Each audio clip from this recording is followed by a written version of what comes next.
आइए सुने एक लड़की की मार्मिक कहानी जो द्वितीय विश्व युद्ध के बाद हॉलैंड में अपनी माँ की चीज़ों की तलाश में जाती है। लेकिन वह सब कुछ पाने के बाद भी जिसे वह छूना, देखना, महसूस करना और याद रखना चाहती थी, वह सब कुछ पीछे क्यों छोड़ देती है। After the ringing the doorbell of Mrs. Dorling, who lived at number 46 Marconi Street, the narrator was given a cold reception. Mrs. Dorling took much time to recognize her. Mrs. Dorling had thought everyone in the narrator's family was dead, so asked if anyone else had come along with her. Mrs. Dorling refused to let the narrator inside her home. She told the narrator to come back sometime later. The narrator recognized her mother's green cardigan which Mrs. Dorling was wearing. She decided to go back to the train station and thought about her mother, how she told her about Mrs. Dorling, who was an acquaintance of hers.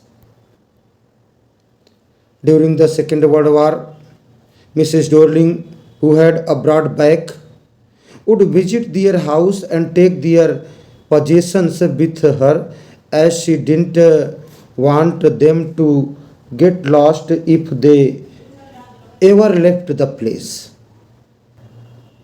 The narrator decided to go to Mrs. Dorling's home to get back her mother's belongings. When she rang the bell, Mrs. Dorling's daughter answered the door.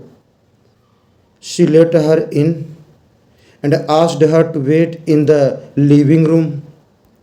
When they were crossing the passage, the narrator noticed their Hanukkah candle stand that they had never used because it had been unmanageable.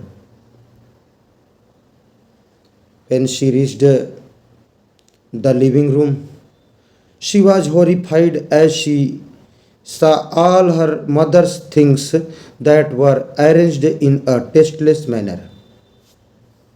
The furniture was ugly and the room had a muggy smell.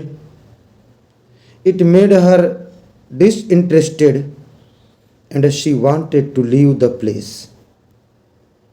Mrs. Dorling's daughter offered her a cup of tea. The narrator noticed the old tablecloth that had a burn mark on it. When the girl was showing her the silver fork and spoons that actually belonged to the narrator, narrator jumped up and walked out of the house.